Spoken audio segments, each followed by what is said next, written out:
اور پھر وہ وہاں پہ کہتی ہے کہ میں سلمان کے ساتھ اپنے رب کے سامنے سر تسلیم خم کرتی ہوں، جو میں شرک کرتی رہی میں اللہ کی طرف رجوع لاتی ہوں، اور وہ اسلام قبول کرتی ہے۔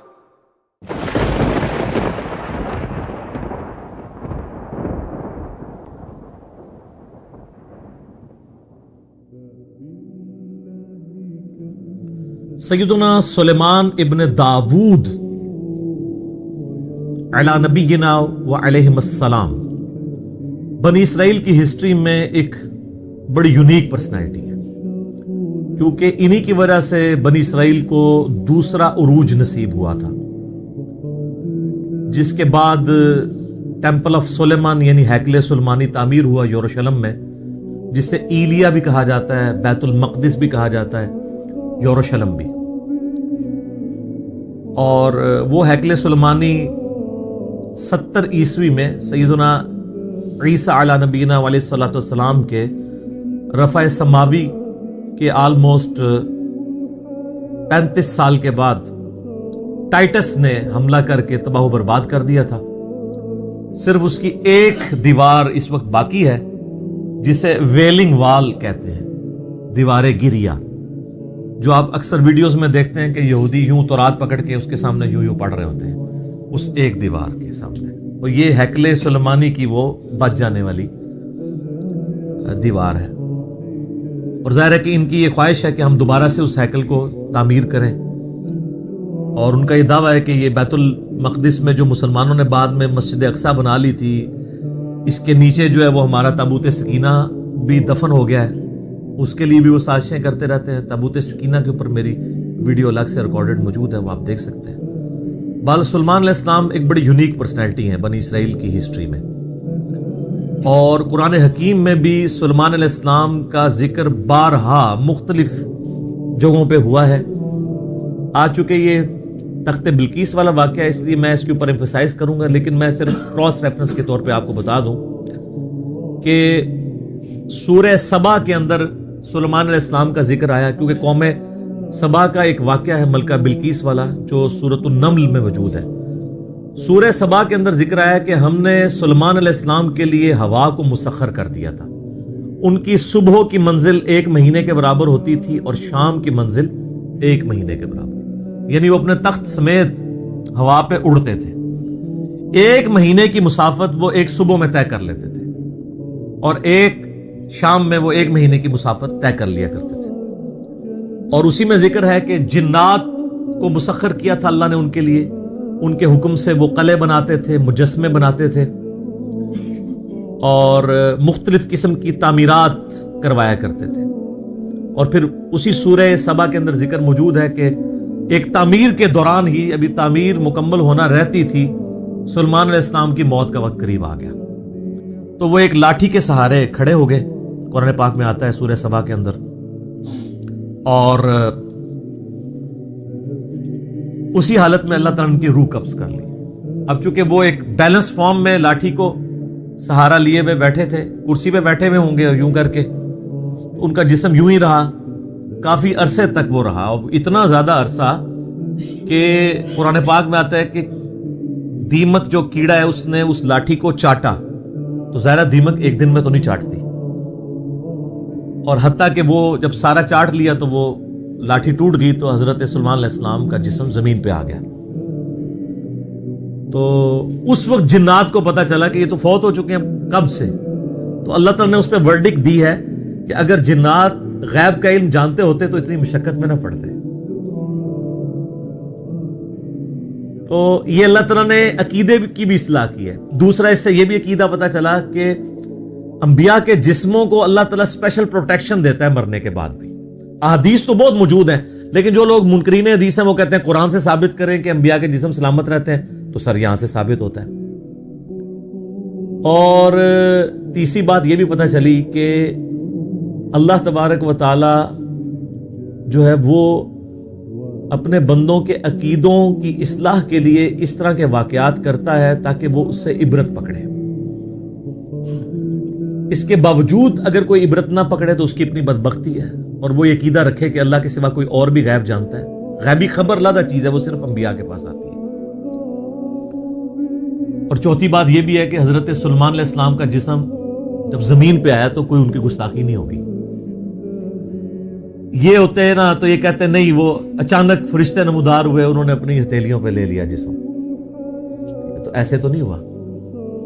تو کئی ایک رزلٹ نکلتے ہیں, تھوڑا سا تفکر کرنے سے پتہ چل جاتا ہے. اچھا, سورہ صاد کے اندر 99 دمیوں کا ذکر ہے.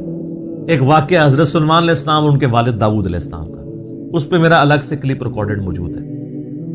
وہاں پہ بھی ڈیٹیل سے ان دو باپ بیٹا کا ذکر آیا ہے, اور اللہ تعالیٰ نے فرمایا ہم نے ان کو حکمت دی تھی, جنات پہ ان کی حکومت تھی, ان کے حکم سے وہ بڑی بڑی عمارتیں بھی تعمیر کرتے تھے اور سمندروں میں غوطے لگا کے چیزیں بھی نکالتے تھے جنات, یعنی اللہ تعالیٰ نے ان کے لیے مسخر کر دیا تھا. پھر سورۃ البقرہ میں بھی اللہ تعالیٰ نے سلیمان علیہ السلام کے دور کا ذکر کیا کہ شیاطین کا انٹریکشن عوام الناس سے بہت زیادہ بڑھ گیا تھا جنات کا اس دور کے اندر. اور اسی دور کے اندر سورۃ البقرہ میں آتا ہے کہ ہاروت اور ماروت دو فرشتے تھے جو اللہ تعالیٰ کی طرف سے آزمائش کے طور پہ نازل ہوئے, اور وہ لوگوں کو جادو سکھایا کرتے تھے اور ساتھ بتاتے تھے کہ یہ تمہاری آزمائش ہے, سیکھو نا.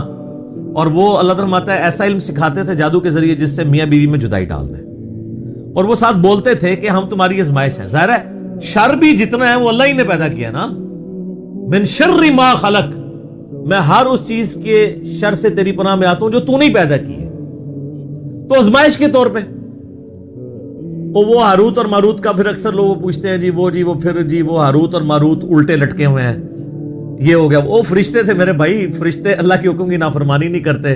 وہ کہتے ہیں کسی عورت پہ وہ عاشق ہو گئے تھے اور یہ سب کچھ جھوٹے واقعات ہیں.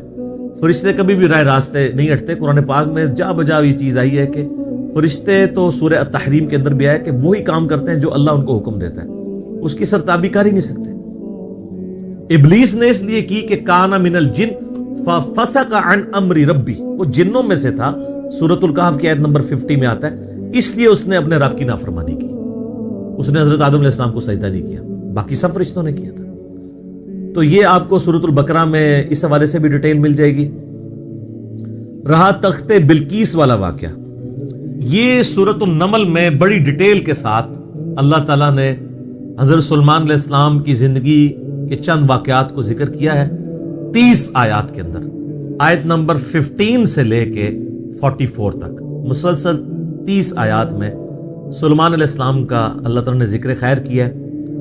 سٹارٹ اسی سے لیا ہے کہ وہ اپنے امتیوں سے کہتے ہیں کہ دیکھو اللہ تعالیٰ نے ہمیں کثیر مخلوق پہ فضیلت دی ہے, ہمیں جانوروں کی بولیاں سکھا دی ہیں, جنات کو, ہواؤں کو, پرندوں کو ہمارے لیے مسخر کر دی ہے. اللہ تعالیٰ نے ساری قدرت دی ہوئی تھی. اور وہیں پر یہ بھی ذکر آتا ہے کہ ان کی فوج کے لشکروں میں تمام جن, انسان اور جاندار جتنے بھی ہیں ان میں سے ہر ایک کی ان کی علیحدہ فوج تھی. جس طرح آج کل آپ کہتے ہیں نا یعنی ایئر فورس, آرمی, نیوی, ان کے پاس نیوی کے لیے بھی جنات موجود تھے, ایئر فورس سارے پرندے ان کے حکم پہ مسخر تھے, ہوا ان کے حکم سے چلتی تھی, اور انسان بھی موجود تھے. اور پھر اسی میں ذکر آتا ہے جس کی وجہ سے سورت کا نام ہی سورہ النمل ہے. نمل عربی میں کہتے ہیں چیونٹی کو. وہ اپنے لشکر کے سمیت گزر رہے تھے تو چند چیونٹیاں تھیں, ان کی ملکہ ان کو کہتی ہے, قرآن نے اس کا قول نقل کیا ہے کہ سلیمان علیہ السلام اپنے لشکر سمیت آ رہے ہیں, کہیں ایسا نہ ہو بے خبری میں وہ ہمیں پاؤں کے نیچے کچل دیں. تو پھر وہ چیونٹی باقی چیونٹیوں کو کہتی ہے کہ تم لوگ اپنے بلوں میں چلی جاؤ. یعنی چیونٹیوں کا یہ عقیدہ تھا کہ حضرت سلیمان علیہ السلام اور ان کے جتنے صحابہ ہیں ان کو علم غیب کوئی نہیں ہے, کیونکہ تبھی تو کچل دیں گے نا, الا یہ کہ اللہ ان کو بتا دے. اچھا, آپ بزرگوں کے علم غیب لے کے بیٹھے ہوئے, تو اس میں اللہ تعالیٰ نے سلیمان علیہ السلام کو اس چیونٹی کی بات سنوا دی. تو سلیمان علیہ السلام اس پر مسکرائے, اور مسکرا کے یہ نہیں کہا کہ مجھے علم غیب ہے, کہا کہ اللہ کا شکر ہے کہ اللہ تعالیٰ نے یعنی مجھے یہ کوالٹی دی ہے کہ اللہ تعالیٰ نے اس چیونٹی کی بات مجھے سنوا دی ہے. ہر جگہ آپ کو سلیمان علیہ السلام کا کریکٹر نظر آئے گا گاڈ اورینٹڈ. ویسے یہودیوں میں ایک گروہ ایسا بھی ہے جو سلیمان علیہ السلام سے سخت نفرت کرتا ہے, اور بڑے بڑے ان کے اوپر سکینڈل بھی بنائے ہوئے انہوں نے, کیونکہ سلیمان علیہ السلام بڑے کٹر قسم کے موحد تھے. تو توحید تو ہضم نہیں ہوتی نا.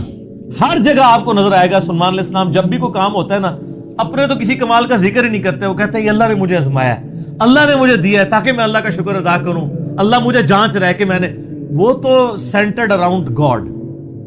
اور یہی ایک موحد کی نشانی ہوتی ہے. اور وقت کا پیغمبر تو امام الموحدین ہوتا ہے نا, تمام موحدین کا امام ہوتا ہے. تو وہ چیونٹی جو ہے نا, اس کی گفتگو حضرت سلمان علیہ السلام سن کے مسکراتے ہیں اور پھر اللہ تعالیٰ کا شکر ادا کرتے ہیں کہ مجھے اللہ نے یہ کوالٹی دی ہے.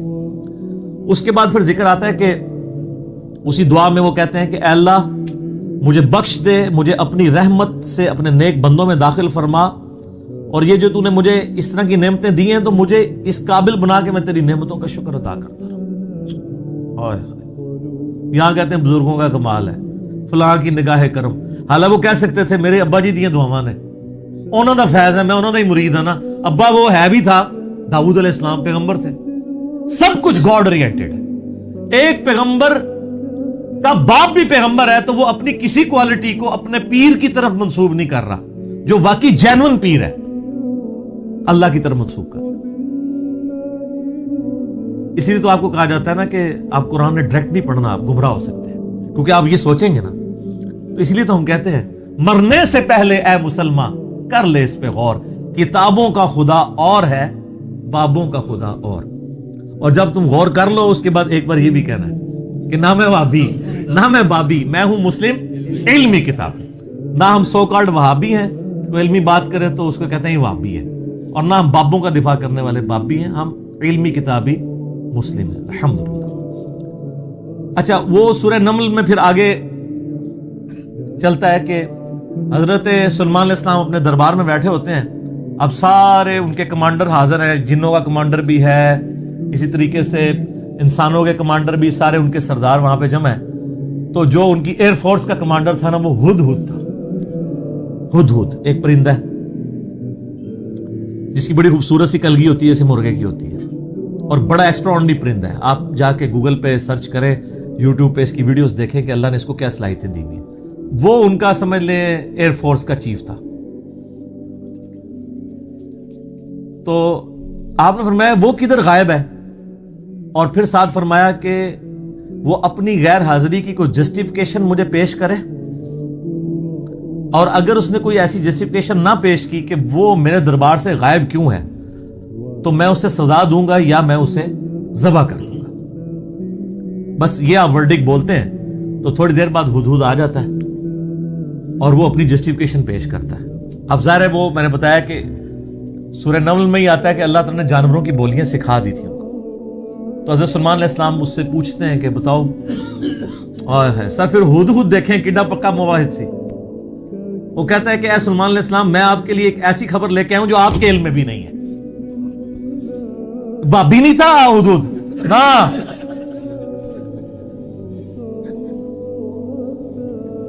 اچھا, سلمان علیہ السلام نے کہا کیا خبر لے کے آیا ہوں؟ ان کا میں ایک ایسی قوم کے پاس سے آیا ہوں کہ جن کی حکمران ایک ملکہ ہے, عورت, اور اس کا بہت بڑا ایک عرش یعنی اس کا تخت ہے جس پہ وہ بیٹھتی ہے. اب وہ آپ کو نا ویسے کھنڈرات بھی اس کے مل چکے, میں ایک پکچر ہمیں ملی, انشاءاللہ ہم اس میں اٹیچ بھی کریں گے. آلموسٹ سمجھ لیں وہ کوئی آج کے دور کے اعتبار سے آپ دیکھ لیں کوئی 50 فٹ چوڑا اور لمبائی میں تقریباً 100 فٹ اور اونچائی میں بھی تقریباً 50 فٹ کے برابر, مختلف اقوال ملتے ہیں. یعنی اچھا خاصا بڑا اس کا تخت تھا جس پہ اس کے سارے وہ سردار ارد گرد بیٹھتے تھے, اور وہ پتھر کا بنا ہوا بڑا سا. ان کا میں نے ایک عورت دیکھی ہے, تو وہ آپ کے علم میں نہیں ہے کہ وہ حکومت کر رہی ہے ان پہ, اور بڑا اس کا ایک تخت ہے, اس کے کئی سردار ہیں, اور شیطان نے ان کے برے اعمال ان کی نظر میں سنوار دیے ہیں. وہ اللہ کو چھوڑ کے سورج کی پوجا کرتے ہیں. سر, ایک ہدہد کو بھی ٹینشن ہے شرک کی. آپ ذرا یہ دیکھیں, اسی لیے اللہ تعالیٰ نے فرمایا نا کہ قریب ہے کہ آسمان پھٹ پڑے اور زمین شک ہو جائے اور پہاڑ ریزہ ریزہ ہو جائے. ان دعوا للرحمن ولدا, جو رحمان کے لیے بیٹا تجویز کرتے ہیں, اگر یہ شرک کی تکلیف کا احساس یہ آسمان, زمین اور پہاڑوں پہ ہو تو یہ بھی دب جائیں اس سے کہ اللہ کے لیے اس طرح کی باتیں لوگ کرتے ہیں. تو اور پھر وہ کہتا ہے کہ اب ہدہد کی بھی آپ تقریر دیکھیں جناب کہ شیطان نے برے اعمال ان کی نظروں میں سنوار دی ہیں, اللہ کو چھوڑ کے وہ سورج کی پوجا کر رہے ہیں, حالانکہ عظمت اس اللہ کی ہے جو زمین و آسمان کا مالک ہے. ان کو تو چاہیے تھا اسے ہی سجدہ کریں, اور اس پہ آیت سجدہ بھی ہے. اللہ اکبر, سبحان الملک المقصد. تو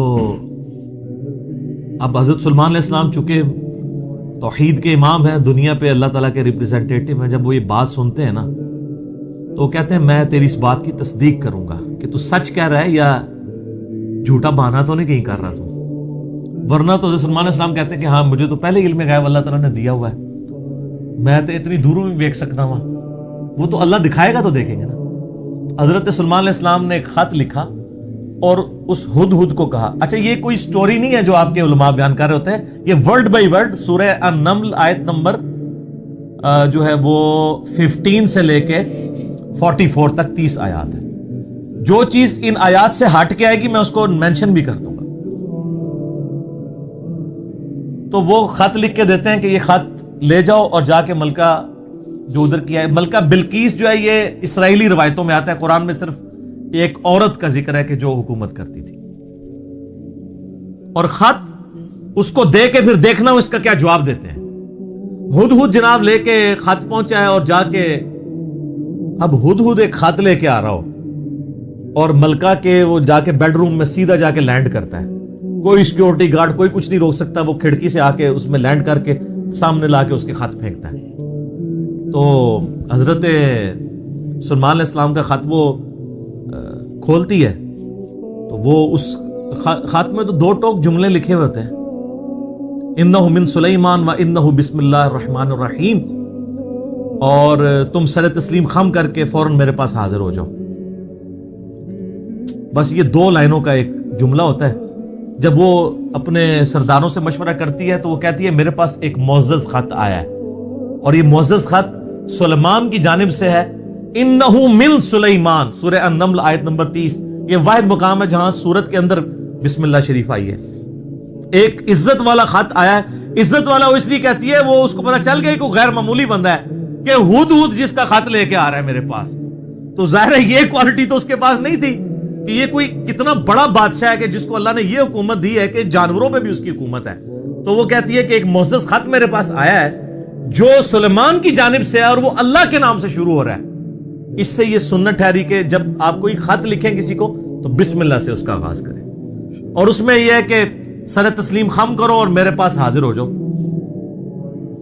تو وہ اپنے سرداروں سے کہتی ہے کہ میں تمہیں پتا ہے کہ میں کوئی کام اس وقت تک نہیں کرتی جب تک کہ میں مشورہ نہ کر لوں. ہر معاملے میں تم سے میں مشورہ کرتی ہوں. قوم سبا کی وہ ملکہ تھی, تو مجھے بتاؤ تم مجھے کیا مشورہ دیتے ہو. تو سردار تو آپ کو پتا ہے جو ان کی تو ایک خاص جنگجو نیچر ہوتی ہے. انہوں نے کہا ہم تو بڑے طاقتور ہیں, بڑے زور آور ہیں, ہم ہر طرح کے بادشاہ کا مقابلہ کر سکتے ہیں, آپ ہمیں حکم دیں دیکھی جائے گی. لیکن وہ تو سمجھدار ہوتی ہے نا, جسے مجھے بھی آگے لوگ پھونک چڑھا رہے ہوتے ہیں, لیکن جو بندہ ڈرائیونگ سیٹ پہ بیٹھا ہوتا ہے اس کو پتا ہوتا ہے کہ کام کو کس حکمت سے لے کے چلنا ہے. تو وہ ملکہ کہتی ہے کہ اس کو تو اندازہ ہو گیا کہ یہ کوئی عام بندہ نہیں ہے, ان کی ساری پھوپھا نکال دے گا وہ. تو وہ کہتے ہیں کہ وہ ملکہ آگے کہتی ہے, اس کے الفاظ اللہ تعالیٰ نے نقل کیے. وہ کہتی ہے کہ یاد رکھنا بادشاہ جب کسی ملک میں داخل ہوتے ہیں نا تو وہاں کے شرفاء کو ذلیل کر دیتے ہیں. تو یعنی یہ جو ہمارے پاس ملک ہے یہ بھی ہمارا چھین جائے گا, ہم میں یہ طاقت نہیں کہ ہم اس شخص کا مقابلہ کر سکیں. یہاں پہ بھی آپ دیکھ لیں انگریزوں نے یہی کیا ہے نا, جب انگریز یہاں حکومت میں ہے نا سب سے زیادہ ذلیل انہوں نے کیا ہے خاندان مغلیہ کو, اس لیے کہ وہ یہاں پہ رولرز تھے. تو انہوں نے کہا پہلے تو جناب ان کو اتنا ذلیل کرو نا, کیونکہ ان کے اندر جراثیم موجود ہیں حکومت کرنے کے, ان کو تو ذلیل و خوار کرو. تو وہ ملکہ کی بات یونیورسل ٹروتھ اللہ نے نقل کیا کہ جب بادشاہ داخل ہوتے ہیں تو وہاں کے شرفاء پھر سب سے پہلے وہ ذلیل ہوتے ہیں. تو وہ کہتی ہے کہ اس میں جلدی نہیں ہمیں کرنی چاہیے, میں سلیمان کو نا کچھ گفٹ بھیجتی ہوں اور میں دیکھتی ہوں کہ اس کے رسپانس میں وہ کیا کرتا ہے, تو پتہ چل جائے گا کہ وہ واقعی ایک دنیا دار بادشاہ ہے یا اللہ کا ریپریزنٹیٹو ہے. یہ اس نے چیک پوائنٹ رکھا کہ اگر دنیاوی بادشاہ ہوا تو دنیاوی بادشاہ پرانے زمانوں میں دوسرے ملکوں پہ کیوں حملہ کرتے تھے؟ تاکہ ان سے ان کی دولت ہتھیائیں. تو اگر ہم جزیہ دینے پہ آمادہ ہو جائیں اور سالانہ ہم ایک رقم مقرر کر لیں گے اتنا آپ کو ٹیکس یا جزیہ دیا کریں گے تو وہ ٹل جائے گا. تو وہ بڑے زیادہ تحائف دے کے نا ایلچی روانہ کرتی ہے سلیمان علیہ السلام کے پاس. اور وہاں پہ سلیمان علیہ السلام کے پاس جب وہ ایلچی پہنچتے ہیں تو سلیمان علیہ السلام تو اسٹریٹ فارورڈ ان کو جواب دیتے ہیں کہ مجھے جو کچھ اللہ نے دیا ہے تمہاری یہ دنیا کی حقیر دولت اس کے مقابلے میں کچھ نہیں ہے. مجھے تو اللہ نے کیا حکومت دی ہوئی ہے. تو بلکہ سورہ نمل میں اللہ تعالیٰ نے ان کی دعا بھی نقل کی ہے. سلیمان علیہ السلام کہتے ہیں اللہ مجھے ایسی حکومت دینا جو میرے بعد پھر کسی کو نہ ملے. اور انسانی تاریخ میں سلیمان علیہ السلام سے بڑا بادشاہ نہ ان سے پہلے کوئی گزرا ہے نہ بعد میں جس کو اس لیول کی اللہ تعالیٰ نے حکومت دی ہو. تو وہاں پہ جب ایلچی پہنچتے ہیں تو وہ ان کو اسٹریٹ فارورڈ جواب دیتے ہیں اور ان کو واپس کر دیتے ہیں کہ جاؤ اور اپنی ملکہ کو بتا دینا کہ اب ہم وہ لشکر لے کے آئیں گے جس کی تاب تمہارے لشکر نہیں رکھ سکتے, انتظار کرو ہمارا. تو وہاں سے چلے جاتے ہیں, وہ تو چلے جاتے ہیں اور سلیمان علیہ السلام کو پتا ہوتا ہے کہ وہ مطیع ہو کے ہی آئے گی, کیونکہ وہ سمجھ گئے ہوتے ہیں کہ اس نے یہ جو ڈیسیژن کیا ہے وہ کیوں کیا ہے. اب یہ فاصلہ آلموسٹ 2000 کلومیٹر کا ہے. قوم سبا آباد تھی یمن میں اور حضرت سلیمان علیہ السلام یروشلم میں بیٹھے ہوئے تھے, بیت المقدس ایلیا شام کے اندر. آلموسٹ 2000 کلومیٹر کا یہ فاصلہ ہے. تو آپ سمجھ لیں یہ فاصلہ طے کرنے کے لیے بھی 40 سے 50 دن پیدل چاہیے. تو سلیمان علیہ السلام جب ان کو واپس کرتے ہیں, وہاں پہ جب واپس خط پہنچتا ہے تو ظاہر ملکہ تو پہلے ہی اس کو سمجھ آ گئی ہوتی ہے کہ کوئی عام بندہ نہیں ہے. تو ملکہ یہ ڈیسائیڈ کرتی ہے کہ میں خود سلیمان کے پاس جاؤں گی, کیونکہ اس خط میں پہلے میں کیا لکھا تھا کہ مطیع ہو کے میرے پاس حاضر ہو. سر یہ بادشاہ کا آپ لیول دیکھیں کہ دوسرا بادشاہ جنگ بھی نہیں کرنی پڑ رہی, سیدھا وہ خود حاضر ہو رہا ہے. خیر اس بات کو کچھ عرصہ گزر جاتا ہے. جب اس کا لشکر آنے کے 3-4 دن یا کچھ دن باقی رہ جاتے ہیں نا, تو سلیمان علیہ السلام اپنی مجلس میں بیٹھے ہوتے ہیں. تو سلیمان علیہ السلام اپنے درباریوں سے کہتے ہیں کہ وہ جو بلقیس ہے وہ مطیع ہو کے میرے پاس آنے والی ہے. ان کو پتہ ہے, فیڈ بیک مل جاتی ہے, اللہ تعالیٰ نے وحی کے ذریعے آگاہ کر دیا. تو پھر وہ ایک گفتگو کرتے ہیں وہاں پہ جہاں پہ وہ تخت بلقیس کا ذکر ہے. اور آصف بن برقیہ کا نام قرآن میں نہیں ہے, یہ اسرائیلی روایتوں میں. وہ سورۃ النمل کی آیت نمبر ہے 30. اعوذ باللہ من الشیطان الرجیم, بسم اللہ الرحمن الرحیم. بلکہ آیت نمبر 30 میں تو وہ یہ آگی 38 نمبر سے آن ورڈ. 30 تو پہلے گزر چکی نا, انہ من سلیمان و انہ بسم اللہ الرحمن الرحیم. یہ آیت نمبر ہے 38. قال یا ایھا الملأ ایکم یأتینی بعرشها قبل ان یأتونی مسلمین. حضرت سلیمان علیہ السلام کہتے ہیں اے میرے سردارو جو میرے ساتھ اٹیچ لوگ ہو, تم میں سے کون ہے کہ جو مجھے اس ملکہ کا تخت لا کر دے اس سے پہلے کہ وہ سر تسلیم خم کرتی ہوئی میرے پاس حاضر ہو جائے. کون ہے کہ جو ایسا کرے؟ قال عفریت من الجن. تو ایک بڑا دیو ہیکل جن کہتا ہے انا آتیک بہ قبل ان تقوم من مقامک, کہ میں آپ کی اس محفل برخاست ہونے سے پہلے 3-4 گھنٹے کی جو بھی آپ کی مجلس ہوتی ہے, مجلس ختم ہونے سے پہلے میں وہ تخت آپ کو یہاں پہ لا دوں گا. انبلیویبل چیز ہے. 2000 کلومیٹر سے اتنا بڑا تخت پتھر کا وزنی 3-4 گھنٹے کیا, وہ تو آج بھی آپ اگر جہاز میں بھی لائیں تو 3-4 گھنٹے میں نہیں پہنچ سکتا, اس کو تو لفٹ کرنے میں پرابلم ہو جائے گی. وَإِنِّي عَلَيْهِ لَقَوِيٌّ أَمِينٌ, اور میں اس کے اوپر امانت دار بھی ہوں, میں پوری رسپانسبلٹی سے یہ کام کروں گا, اور میں طاقت بھی مجھے اللہ نے دی ہے. جنات کو اللہ نے بہت طاقت دی ہوئی ہے. تو حضرت سلیمان علیہ السلام یعنی ایگری نہیں کرتے اس مسئلے میں. تو پھر ایک اور شخص قال الذی عندہ علم من الکتاب، وہاں ایک شخص بیٹھا ہوتا ہے جس کے پاس کتاب میں سے علم ہوتا ہے. وہ کہتا ہے انا آتیک بہ قبل ان یرتد الیک طرفک، میں اس تخت کو آپ کے سامنے حاضر کر دوں گا آپ کی آنکھ جھپکنے سے پہلے، فریکشنز آف سیکنڈ میں لے آؤں گا.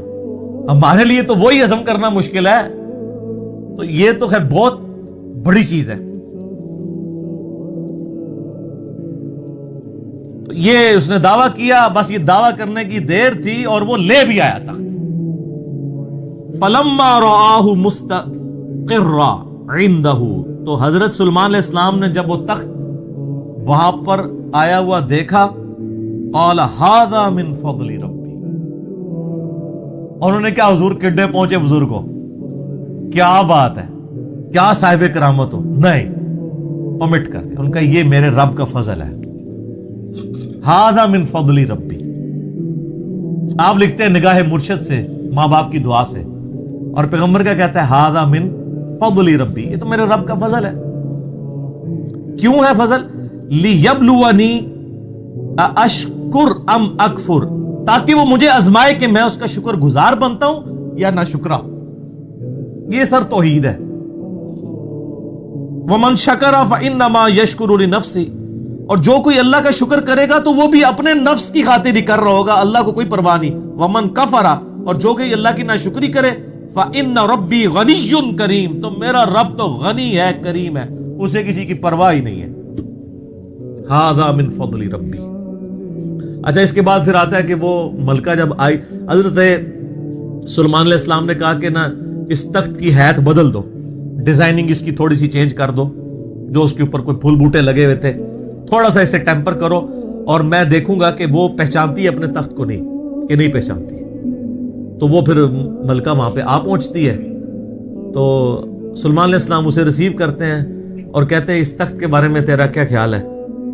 تو وہ بڑی سمجھدار ہوتی ہے، تو وہ کہتی ہے یہ تو لگتا ہے کہ یہ میرے تخت ہی ہے، اس کی مثل مجھے لگ رہا ہے، بلکہ شاید وہی ہے. تو یہ اس کی سمجھداری کا بھی ثبوت ہے کہ وہ اس کو ٹیمپرڈ فارم میں بھی پہچان لیتی ہے.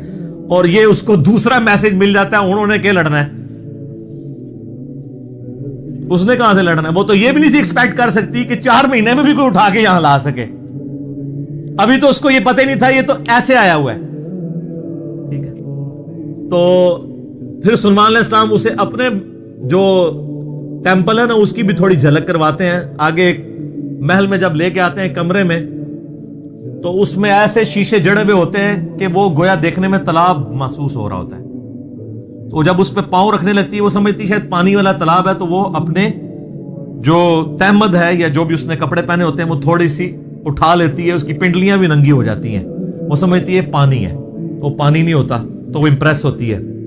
اور پھر وہ وہاں پہ کہتی ہے کہ میں سلیمان کے ساتھ اپنے رب کے سامنے سر تسلیم خم کرتی ہوں، جو میں شرک کرتی رہی میں اللہ کی طرف رجوع لاتی ہوں، اور وہ اسلام قبول کرتی ہے. باقی اسرائیلی روایتوں میں پھر ملتا ہے کہ سلیمان علیہ السلام کا نکاح اس کے ساتھ ہوتا ہے. قرآن نے اس چیز کو ایڈریس نہیں کیا. قرآن تو بس کنکلوڈ اس پہ کرتا ہے کہ وہ مسلمان ہو جاتی ہے. نہ وہ بریلوی ہوتی ہے، نہ دیوبندی ہوتی ہے، نہ اہل حدیث ہوتی ہے، نہ شیعہ ہوتی ہے، بلکہ مسلمان ہو جاتی ہے. اور آپ یہ الفاظ دیکھیں جناب، مسلمان ہی ہے ہر طرف. ہاں، قالت رب انی ظلمت نفسی، وہ کہتی ہے میرے رب میں اپنی جان پہ ظلم کرتی رہی اس سے پہلے. واسلمت مع سلیمان للہ رب العالمین، اور میں سلیمان کے ساتھ سر تسلیم خم کرتی ہوں اس رب کے سامنے، اللہ کے سامنے جو سارے جہانوں کا پالنے والا ہے. میں سر تسلیم خم کرتی ہوں، میں مسلم ہوتی ہوں. تو وہ اپنا آپ اپنے رب کے حضور سر تسلیم خم کر